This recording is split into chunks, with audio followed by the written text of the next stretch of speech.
अस्सलाम वालेकुम, welcome to my channel. कैसे हैं आप सब? आई होप कि बिल्कुल ठीक होंगे। मेरी दुआ है कि आप सब खुश रहिए, खुशहाल रहिए।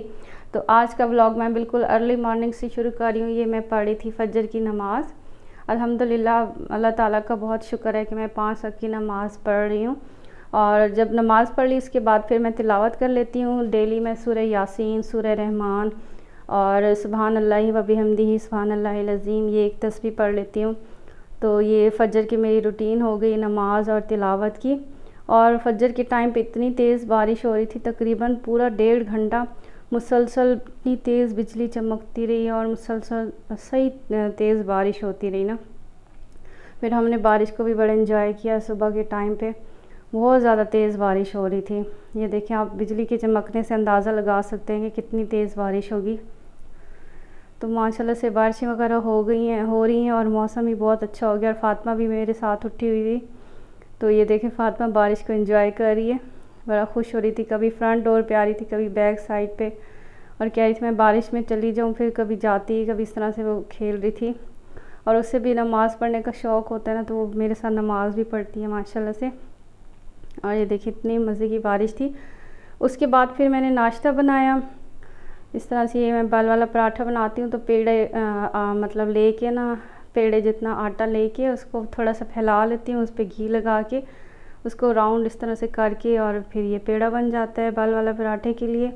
फिर उसको हाथ से इस तरह से फैला लेती हूँ ताकि आसानी से बेला जाए। तो ये देखिए, फिर जब फैल जाता है ना तो सेट हो जाता है एक जगह पे, और आसानी से फिर इसको बेल लेते हैं। टेढ़ा मेढ़ा ये इस तरह से नहीं होता, बिल्कुल गोल बेला जाता है आराम से। तो बस इस पर खुश्का लगा के इसको अच्छे से बेल लेना है। साथ में तवा रख दिया था गर्म होने के लिए, और चाय भी बन रही थी। तो ये बस नाश्ता हो गया हमारा। और उसके बाद ये दोपहर का टाइम है। तो मैं उस दिन गई थी ना डॉलर शॉप, तो वहाँ से ये लेके आई थी बॉक्सेस दालें वगैरह रखने के लिए। तो इनको मैंने अच्छे से वॉश करके ड्राई होने के लिए रख दिया था। जब ड्राई हो गए तो अब इनमें मैं दालें डाल के रख दूँगी सारी। और चने और लोबिया भी लाई थी, तो चने ज़्यादा थे तो उनके लिए बड़ा बॉक्स मेरे पास था, तो वो उसमें मैंने डाल दिए। और लोबिया वगैरह भी सारा कुछ ये मैंने रख दिया अपनी पेंट्री में। ये सारी दालें हैं। इनके बाबा को ना दालें बहुत ज़्यादा पसंद है। तो मुझे तो एक मसूर, साबुत मसूर बहुत ज़्यादा पसंद है, और माश की दाल पसंद है। और बाकी जो दालें होती हैं मूंग, ये वो बच्चों को भी अल्हम्दुलिल्लाह पसंद आती हैं दालें, वो भी खा लेते हैं, क्योंकि बच्चों के लिए दालें, सब्ज़ी, हर चीज़ बहुत ज़रूरी है। तो बस इनको मैं इस तरह से बंद करके रख दूँगी। ये अच्छे से ड्राई हुए थे, कोई गीला वगैरह नहीं था, तो ये फिर सेफ़ रहेंगी। आजकल मौसम ऐसा है कि इतने जल्दी कीड़े वगैरह पड़ जाते हैं ना दालों में, आटे में, इस तरह से। तो अच्छी तरह एयर टाइट करके रख दें। और ये बस इनको अब मैं रख दूँगी अपने इसमें शेल्फ़ में। तो ये भी मेरा काम हो गया था सारा, ये मैंने कर लिया था इकट्ठा ही। जो भी दालें वगैरह, ग्रॉसरी वगैरह लाई थी, वो मैंने सारे कैबिनेट्स वगैरह में रख दी थी। और उसके बाद फिर आज मैंने सोचा चले साबुत मूंग बना लेते हैं। तो अब मैं थोड़े से ले रही हूँ उसमें से, और इसको भिगो के रख दूँगी, क्योंकि दालों को अच्छी तरह वॉश करके अगर भिगो के रखें तो फिर वो अच्छे बन जाती हैं, जल्दी भी गल जाती हैं। तो बस फिर वो मैंने रख दी थी। उसके बाद थोड़ी देर बाद मैंने कुकिंग स्टार्ट कर दी थी। ये डिनर का टाइम है, तो डिनर में मैं वही मूंग बना रही थी। प्याज को मैंने फ्राई होने के लिए रख दिया था, और ये पहले ही मैंने मूंग दाल ना गलने के लिए हल्की आंच पे रख दी थी। तो ये दाल देखें बहुत अच्छे से गल चुकी है।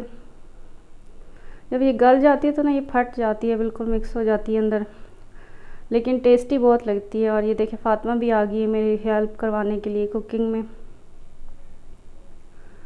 और जब मेरा मसाला रेडी हो गया था, टमाटर, प्याज और सारा कुछ मतलब अच्छे से मसाला भुन गया था, रेडी हो गया था, ऑयल ऊपर आ गया था, तो अब इसमें मैंने ये उबले हुए मूंग ऐड कर दिए। और इनको अब अच्छे तरह से इतना पका लेना है कि इनका पानी ड्राई हो जाए। या अगर आपने इसमें हल्की सी ग्रेवी, मुझे तो इसमें हल्की सी ना ग्रेवी बहुत पसंद है। इनके बाबा को ना बिल्कुल ड्राई ड्राई दालें पसंद आती हैं। तो बस वो मैंने एक साइड पे रख दिया था पकने के लिए, और दूसरी साइड पे मैंने फिर रोटियां बनाना स्टार्ट कर दी थी। तो ये साथ साथ मैं इसको मिक्स करते जा रही थी। सालन को हल्की आंच पे रखा हुआ था, और साथ फिर रोटियां बना रही थी।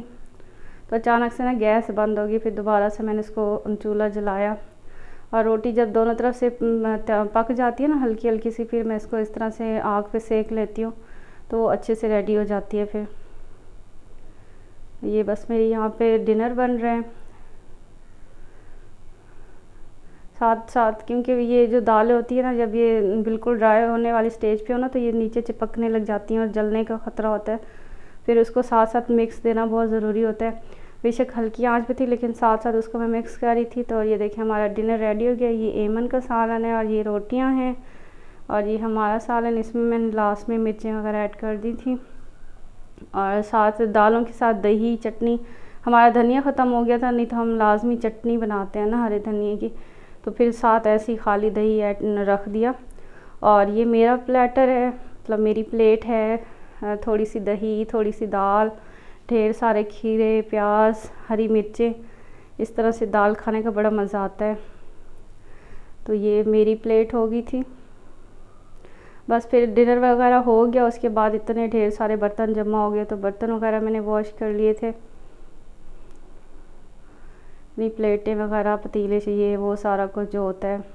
बस लास्ट बर्तन धो के सिंक वगैरह वॉश करके किचन क्लीन हो गया था। और फिर रात को जैन को भूख लगी, क्योंकि ये लोग ना अब इनकी छुट्टियां चल रही हैं तो रात को देर तक ना जागते रहते हैं। तो ये जैन के लिए फ्राइड चिकन बन रहा है, उसे वो कह रहा था मुझे कुछ चटपटा खाना है। तो मैंने फिर इसको सिंपल ऐसे ही चिकन फ्राई करके ऊपर चाट मसाला लगा के डाल दे दिया और साथ उसने फिर चिली गार्लिक सॉस वो इसके साथ फिर इंजॉय किया। तो आई होप कि आपको मेरा व्लॉग पसंद आया होगा। अगर पसंद आया होगा तो लाइक ज़रूर कर दीजिएगा, शेयर भी कर दीजिएगा। तो देखिए कितने मज़े की चिकन लग रही है फ्राई। अब इस पर मैंने चाट मसाला डाल दूँगी ढेर सारा। चाट मसाले से इसका टेस्ट बड़ा मज़े का आ जाता है। तो इसमें वैसे मैंने कोई मसाले नहीं लगाए थे, डायरेक्ट वैसे ही फ्राई कर लिया था।